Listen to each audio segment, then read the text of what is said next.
Volkswagen engine.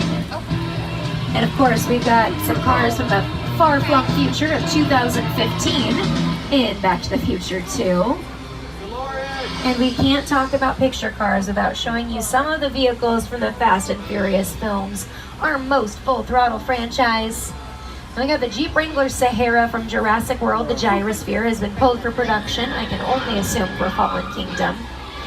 I'm going to come back to Jurassic World in just a second, but I definitely want to point out the vehicles from Transformers. Check out this tank on the end. Look very closely. That's not a metal vehicle. That's plywood. Just painted to look like metal. Michael Bay likes to blow stuff up. So something like that's a little easier to have on set. It's lightweight material, much easier to move it around. Not to mention, it's just a movie. We don't need an actual military grade metal tank out here to film it and get it done. So there you go. All right, coming back to Jurassic World. How many of you saw that movie? Let me see those hands. That's right, a good lot of you did. And that's why it became Universal's most successful film of all time. There were some pretty good cameos in that movie. One was done by Jimmy Buffett, musician and restaurateur. There he is with his 2 margaritas. Because, of course, in Jurassic World, there is a Margaritaville. We have one here, too. It's on City Walk. So what I'm saying is, if you want to see a dinosaur attack today, run to City Walk and to Margaritaville. But now that we're talking about Jurassic World, I was thinking we should kick it back to the original trilogy.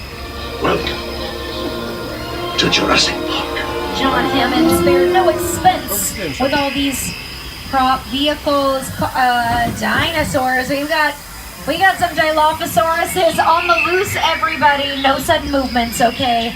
I'm fairly certain they were just fed, but just in case, grab a buddy. Use the buddy system. Friends don't let friends get eaten.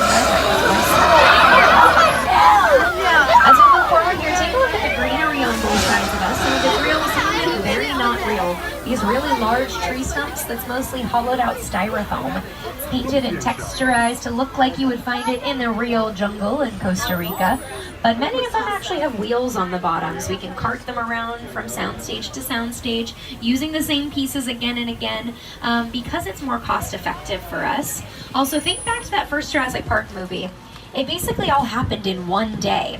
That movie was not filmed in a day, so we needed to pay close attention to continuity. We needed our greenery to look like it all was on the same day, not that years had passed in between when we were filming various shots.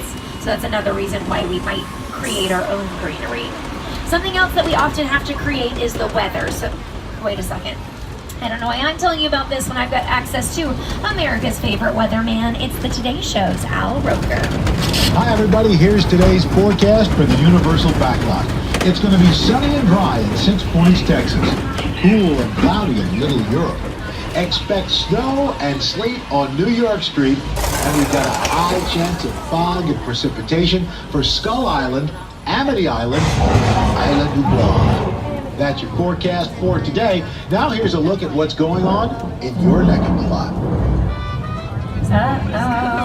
So Al Roker says we're having a flash flood warning here, but we're just doing a little rain demonstration. I've had our technicians turn on the overhead sprinklers. Thank you guys. They shoot the water straight up into the air, allowing it to fall back down to the ground naturally, creating a rain effect.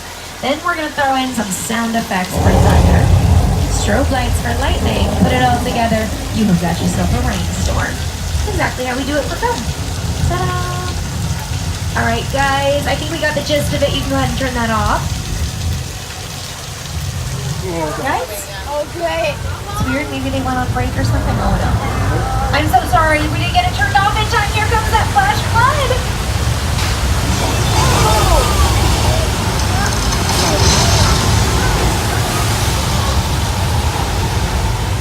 Thousands of gallons of recycled water. It's going to go under the bridge, up to the top of the hill, and back into tanks where it will wait to surprise the next train. Now, I'm pretty sure that the moral of the story here is that when Al Roker tells you there's going to be a flash flood, you should probably listen. My bad. Here's that flood on screen in Big Fat Liar starring Paul Giamatti. You can't outrun a wolf, kid! Yeah, we'll see about that.